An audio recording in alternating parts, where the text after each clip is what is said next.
Muli magandang umaga po sa ating lahat. Malugod na pagtanggap sa St. Joseph Parish Gagalangin sa ika-6 ng umagang banal na misa na may liturhiya ngayong araw ng Martes sa ika-22 linggo sa karaniwang panahon. Tumayo po ang lahat at tayo makiisa sa Eukaristikong pagdiriwang na pamumunuan ng ating Kura Paroko, Reverendo Padre Douglas D. Badong. Sa hawag ng Panginoon, buong bayan ngayon'y nagtitipon upang pagsaluhan ang kaligtasan, handog ng Diyos sa tanan. Upang pagsaluhan ang kaligtasan, handog ng Diyos sa tanan.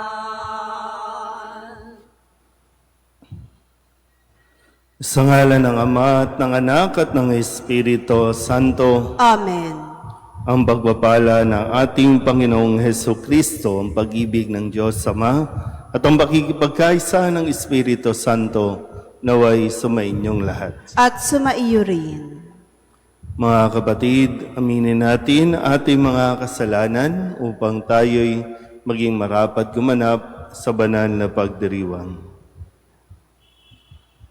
Inaamin ko sa makapangyarihang Diyos at sa inyo mga kapatid, na lubha akong nagkasala sa isip, sa salita at sa gawa, at sa aking pagkukulang. Kaya isinasamo ko sa mahal na Birheng Maria, sa lahat ng mga anghel at mga banal, at sa inyo mga kapatid, na ako'y panalangin sa Panginoong ating Diyos. Kawaan tayo ng makapangyarihang Diyos, patawarin tayo sa ating mga kasalanan at patnubayan tayo sa buhay na walang hanggan. Amen.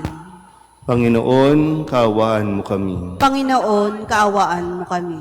Kristo, kaawaan mo kami. Kristo, kaawaan mo kami. Panginoon, kaawaan mo kami. Panginoon, kaawaan mo kami. Manalangin tayo.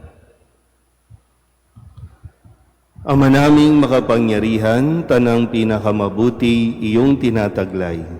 Gawin mong sa aming kaloob ay manuot ang pag-ibig sa iyong ngalang dakila at bantog, upang sa pag-unlad ng aming pagsunod sa pananampalatayang iyong ipinagkaloob, mapagyaman mo ang kabutihang iyong inihandog, at ang iyong pinagyaman ay mapanatili mong lubos sa iyong pagsubaybay sa amin at pagkupkob, sa pamamagitan ni Jesucristo, kasama ng Espiritu Santo, magpasawalang hanggan. Amen.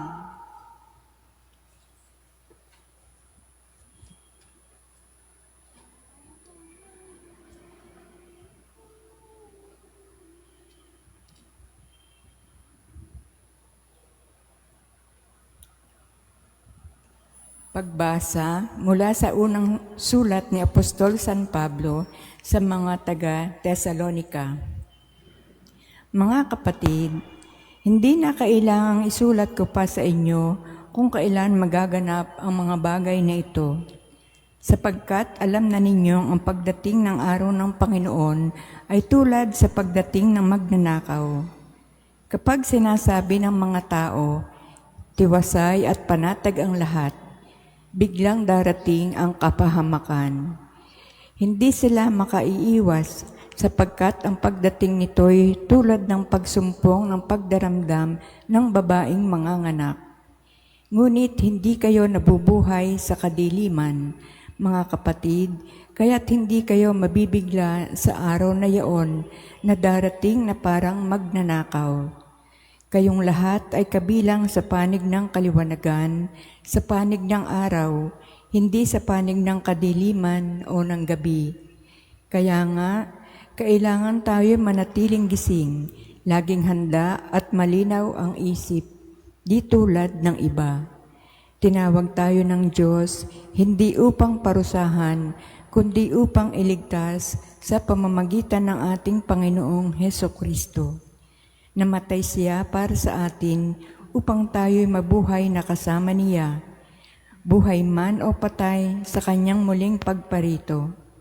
Dahil dito, patuloy kayong magpaalalahanan at magtulungan tulad ng ginagawa ninyo ngayon. Ang salita ng Diyos. Salamat sa Diyos. Makikita ang may kapal sa kanyang lupang hinirang. Makikita ang may kapal sa kanyang lupang hinirang. Tanglaw ko'y ang poon aking kaligtasan, kaya walang takot ako kanino man. Sa mga panganib kanyang iingatan, kaya naman ako'y walang agam-agam. Makikita ang may kapal sa kanyang lupang hinirang. Isang bagay lamang ang aking mithiin, isang bagay itong sa puon hiniling. Ang ako'y lumagi sa banal na templo, upang kagandahan niya'y mamasdan ko, at yaong patnubay niya ay matamo. Makikita ang may kapal sa kanyang lupang hinirang. Ako'y nananalig na bago mamatay, masasaksihan ko ang iyong kabutihan na igagawa doon sa mga hinirang. Sa Panginoong Diyos tayo magtiwala, ating patatagin ang paniniwala. Tayo ay umasa sa kanyang kalinga. Makikita ang may kapal sa kanyang lupang hinirang. Tumayo po ang lahat.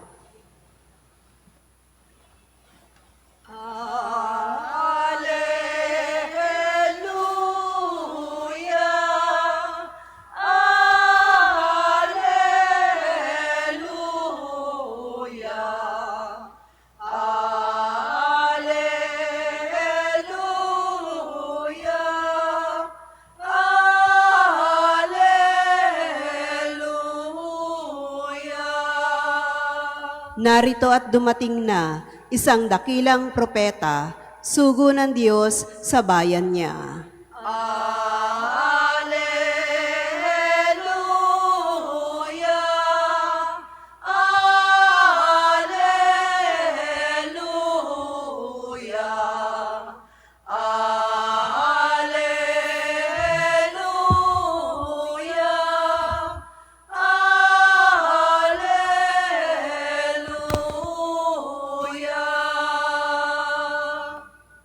Sumainyo ang Panginoon. At sumaiyo rin. Ang mabuting balita ng Panginoon ayon kay San Lucas. Papuri sa iyo, Panginoon. Noong panahong iyon, nagpunta si Jesus sa Capernaum, Galilea. Nagturo siya sa mga tao ng araw ng pamamahinga at nagtaka sila sa kanyang pagtuturo sapagkat may kapangyarihan kung siya'y magsalita. Naroon sa sinagoga ang isang lalaking inaalihan ng demonyo o isang masamang espiritu.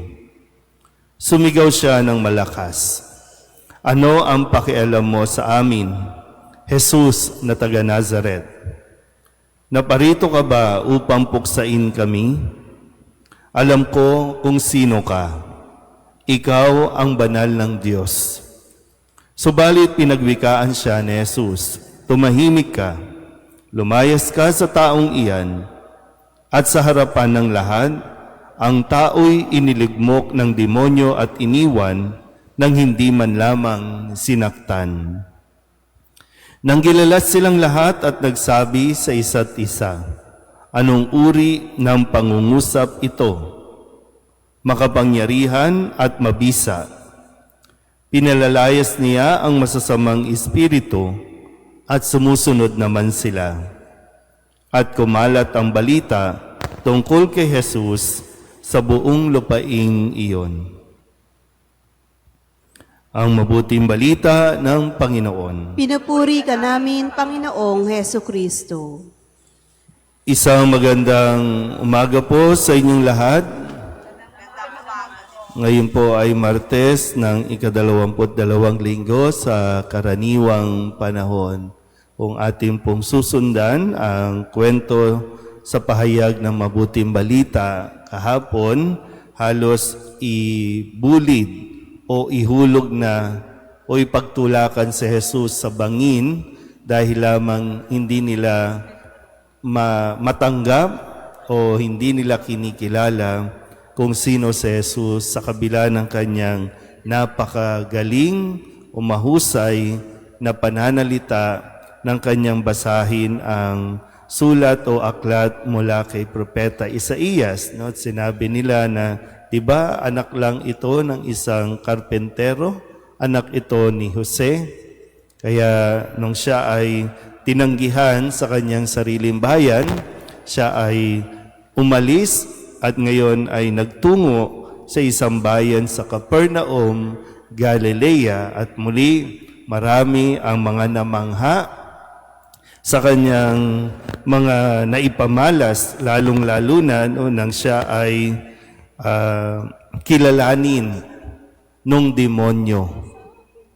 Kasi sabi dito, no, sumigaw yung, kung tutuusin po, no, kung i-analyze lang natin ng kaunti, si Jesus ay nasa sinagoga kung saan nag-aaral at nakikinig ang maraming mga eksperto doon sa kasulatan. Nasa sinagoga. Makuha niyo po ba? Uy, gising. Okay. Nasa sinagoga po. Nandoon din yung demonyo na umaanib doon sa isang lalaki. At sabi nga, sigaw ng sigaw, di ba? Sa sinagoga, naroon ang isang lalaking inaalihan ng demonyo. So alam niyo yung katotohanan na ang demonyo nakakapasok ng templo. Ang demonyo nakakapasok ng simbahan. Hindi yan yung katulad sa pelikula. Hanggang doon lang yan sa pinto kasi may shield. Hindi. Nakakaupo din yan dyan. Tingnan nyo nga yung paligid nyo. Yun yung katotohanan. Di ba? And dito nga lang, nasa loob ng sinagoga, sigaw ng sigaw. At isa na doon ay yung, anong pakialam mo sa amin, Jesus, na taga Nazareth? Kahapon lang ayaw siyang kilalanin sa kanyang mismong bayan sa Nazareth. O ngayon, isang demonyo na umanib doon sa isang lalaki ay pinagsisigawan kung sino si Jesus. Nakuha niyo po ba? Yan. At sabi nga dito, no, nang sabihin lang ni Jesus, tumahimik ka, lumayas ka sa taong iyan, sinunod siya ng demonyo at umalis. Kaya sabi nila, no, ano ito, no? Napakamakapangyarihan kung magsalita si Jesus. Talaga naman, no? Yung pagsasalita, pag nagsalita tayo, pwedeng mapabuti ang isang tao o pwedeng mapasama, hindi lang isang tao, buong bansa napapasama dahil sa mga salita na binibitawan natin. Kaya napakahalaga po para sa ating lahat, katulad ni Jesus, na magkaroon tayo ng authority sa ating pagsasalita. At ano yung nagbibigay sa atin ng authority? Yung meron tayong kredibilidad. Sabihin nyo nga po, kredibilidad. Nandyan ang tunay na kapangyarihan, yung mayroong kredibilidad ang nagsasalita, ang nagpapahayag. Kaya napakamatinding hamon, no? Kahit sa amin, lalo na sa aming mga pari, sa mga taong simbahan na nagpapahayag ng katotohanan na dapat kami rin mismo ay nasa katotohanan. Mahirap po, no? Sa sitwasyon natin ngayon, sa kalagayan ng lipunan, mahirap po yung ang nagtatanong sa magnanakaw din. Paano natin mapapalabas ang katotohanan kung yung nagtatanong sinungaling din? Nakuha niyo? Nagigets niyo po ba? Di ba? Kaya kasi sa loob ng tahanan, di ba? Paano mo mapapasunod? Paano mo mapapaniwala ang iyong pamilya kung magkaiba ang lumalabas sa bibig mo at yung nakikita nila sa ginagawa mo? Kaya nawawalan tayo ng kredibilidad. Nawawalan tayo ng kredibilidad sa mga kabataan. Kasi ngayon, no, di ba, sinasabi natin ang mga kabataan, dapat kasuhan na kapag nakakagawa ng kasalanan Pero bakit nga gumagawa ng kasalanan? Kasi yun din ang nakikita sa mga matatanda. So, ano ba, wala na ba tayong kredibilidad? Wala na ba tayong nakikita na po pwedeng parang hangaan? Maraming gustong maging influencer, maraming gustong inahangaan sila, pero yun nga lang po, no? Wala tayong kredibilidad. Kaya nga yung paalala sa atin, no, katulad ni Jesus, sikapin natin. Kasi hindi natin mapapalayas ang demonyo kung tayo mismo kakampi pala ng demonyo. Dapat tayo nasa panig ni Jesus. So, hindi lang tayo, kumbaga, nakikinig, kundi sinisikap nating isabuhay ang mga aral na ibinibigay sa atin ni Jesus. Amen?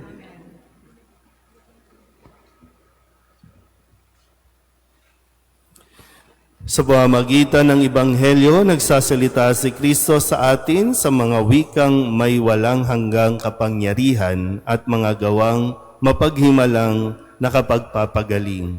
Sa pamamagitan niya, manalangin tayo ng may pananalig. Ang ating pong itutugon, Panginoon, dinggin mo ang aming panalangin. Panginoon, dinggin mo ang aming panalangin.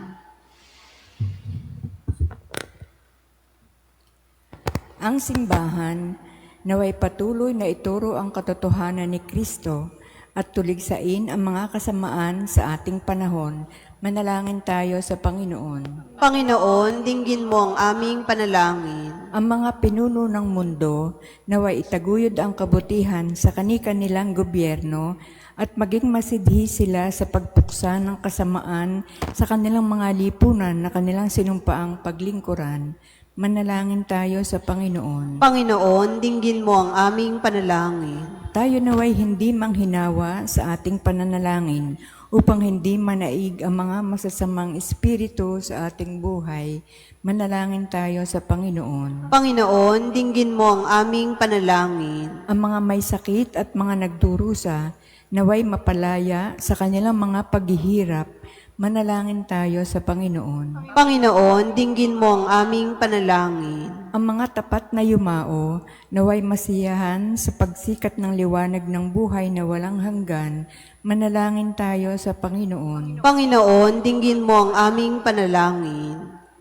Idulog din natin sa Panginoon ang ating mga personal na kahilingan at mga panalangin para sa ating mga pamilya, kasama din ang mga kahilingan ng mga nanonood sa online. Lahat ng mga misang pasasalamat, special na intensyon, agarang paggaling ng mga may sakit, tang lahat ng mga kaluluwa na inihiling na ipagdasal sa misang ito.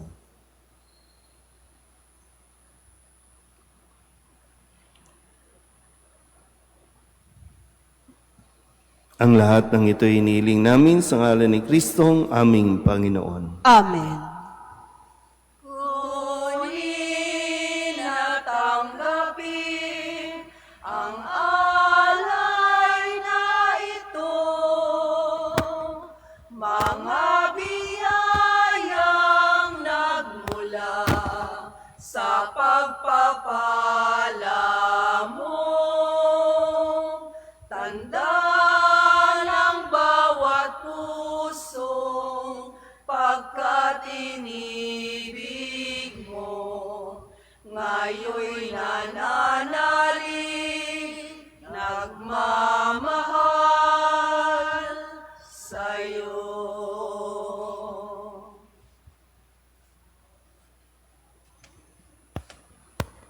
Manalangin kayo mga kapatid upang paghahain natin ang kalugdan ng Diyos Amang makapangyarihan. Tanggapin nawa ng Panginoon itong paghahain sa iyong mga kamay, sa kapurihan niya at karangalan, sa ating kapakinabangan, at sa buong sambayanan niyang banal. Ama naming lumikha, ang banal na paghahain ay lagi nawang magdulot ng iyong pagbabasbas sa aming tumutubos upang ang ginaganap mo sa aming pagdiriwang ay maging lubos na pagkakaloob ng iyong pagmamahal sa pamamagitan ni Jesu Kristo kasama ng Espiritu Santo magpasawalang hanggan. Amen. Sumainyo ang Panginoon. At sumaiyo rin. Itaas sa Diyos ang inyong puso at diwa. Itinaas na namin sa Panginoon. Pasalamatan natin ang Panginoong ating Diyos. Marapat na siya ay pasalamatan. Ama naming makapangyarihan, tunay ngang marapat na ikaw ay aming pasalamatan. Ikinalugod mong likain ang sanlibutan na iyong pinagbabago at idinarangal sa pamamagitan ng iyong anak na kinalulugdan, kaya't utang na loob ng iyong mga itinatangi at ng mga banal na kapiling mong lagi ang iyong paggiliw at pagkakandili. Kaya kaysa ng mga anghel na nagsisiawit ng papuri sa iyo nang walang humpay sa kalangitan, kami nagbubunyi sa iyong kadakilaan. Santo, Santo, Santo, Panginoong Diyos ng mga hukbo, napupuno ang langit at lupa ng kadakilaan mo. O sana sa kaitaasan, pinagpalang na paririto sa ngalan ng Panginoon. O sana sa kaitaasan. Ama naming banal, ikaw ang bukal ng tanang kabanalan. Kaya't sa pamamagitan ng iyong Espiritu, gawin mong banal ang kaloob na ito upang para sa aming maging katawan at dugo ng aming Panginoong Heso Kristo. Bago niya pinagtisang kusang loob na maging handog, hinawakan niya ang tinapay, pinasalamatan kaniya, pinaghati-hati niya iyon, iniabot sa kanyang mga alagad at sinabi, "Tanggapin ninyong lahat ito at kanin, ito ang aking katawan na ihahandog para sa inyo."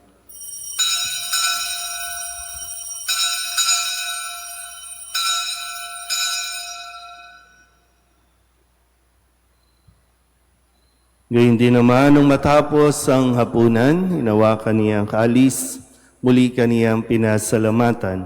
Iniabot niya ang kalis sa kanyang mga alagad at sinabi, "Tanggapin ninyong lahat ito at inumin. Ito ang kalis ng aking dugo, ng bago at walang hanggang tipan. Ang aking dugo na ibubuhos para sa inyo at para sa lahat, sa ikapagpapatawad ng mga kasalanan. Gawin ninyo ito sa pag-alaala sa akin."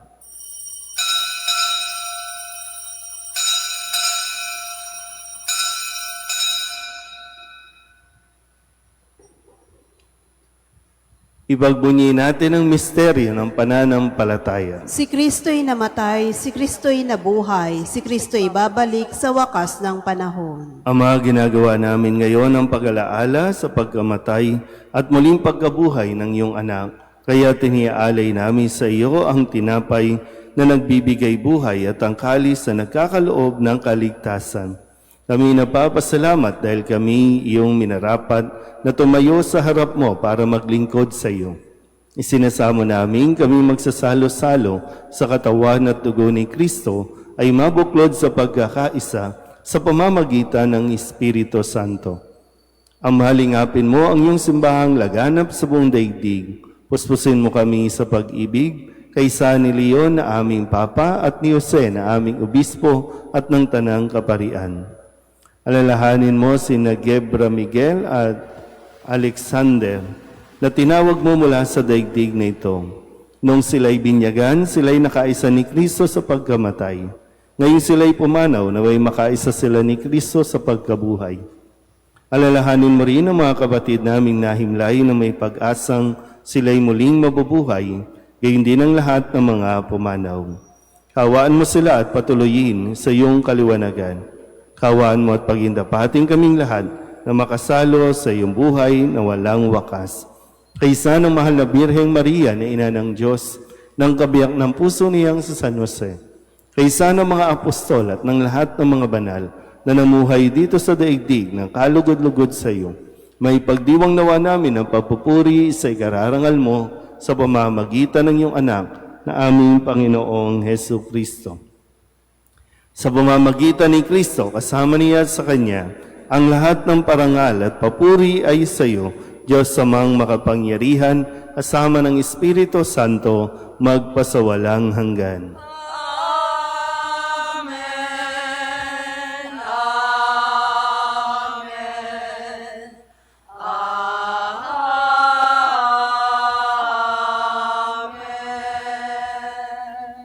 Amen. Sa tagabili ng manakagagali na utos at turo ni Jesus sa Panginoon natin at Diyos, ipahayag natin ang lakas loob. Ama namin, sumasalangit ka, sambahin ang ngalan mo. Mapasa amin ang kaharian mo, sundin ang loob mo dito sa lupa para nang sa langit.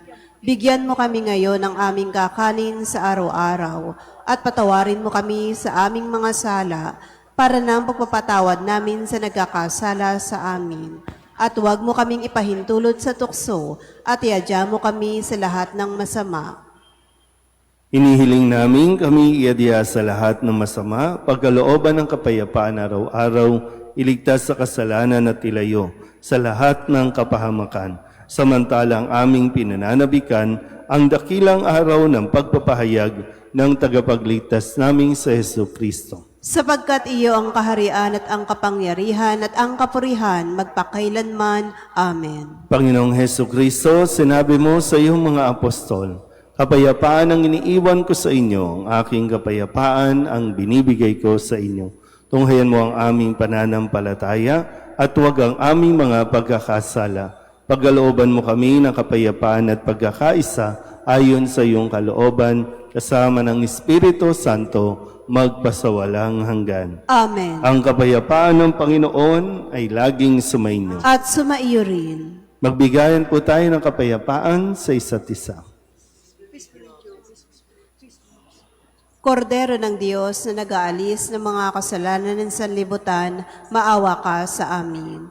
Kordero ng Diyos na nag-aalis ng mga kasalanan ng sanlibutan, maawa ka sa amin. Kordero ng Diyos na nag-aalis ng mga kasalanan ng sanlibutan, ipagkaloob mo sa amin ang kapayapaan.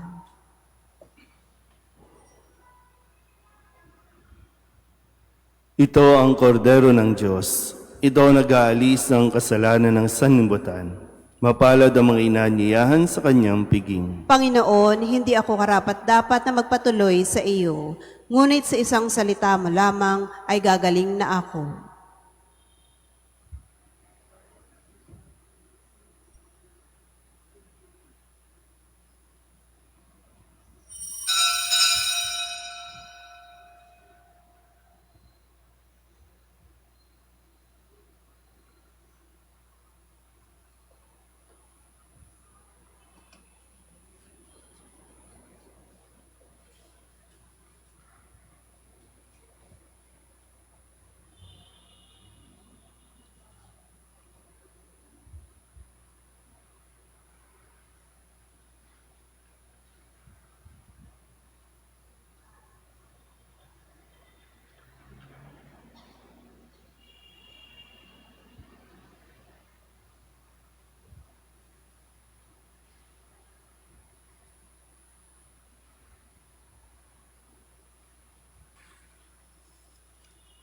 Tumayo na po ang lahat.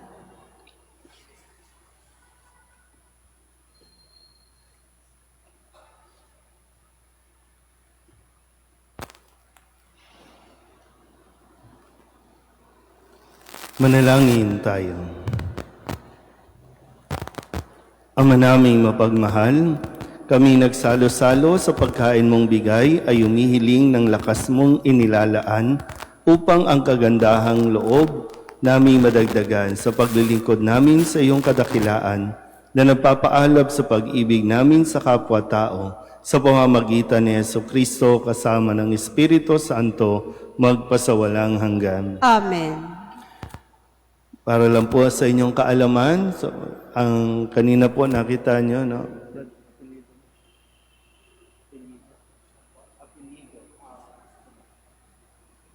Si Brother Joel Espinosa, isang seminarista, mananatili po siya dito sa ating parokya ng 6 na buwan para sa kanyang parish exposure bago po ang kanyang ordinasyon sa pagkadiakono pagkatapos po ng kanyang evaluation sa kanyang bahagi po yun no, ng formation ng isang seminarista bago po ma-ordain sa pagkadiakono. So kung makasalamuhan niyo po no, at mananatili siya at mag-stay dito ng 6 months po para sa At nawa maturuan po natin siya at matutunan niya ang mga bagay tungkol sa paglilingkod sa simbahan. Sumainyo ang Panginoon. At sumaiyo rin. At pagpalain kayo ng makapangyarihang Diyos, Ama at Anak at Espiritu Santo. Amen. Tapos na ang banal na misa, humayo tayo sa kapayapaan ni Kristo. Salamat sa Diyos. Magandang umaga po. San Jose, pinita kasi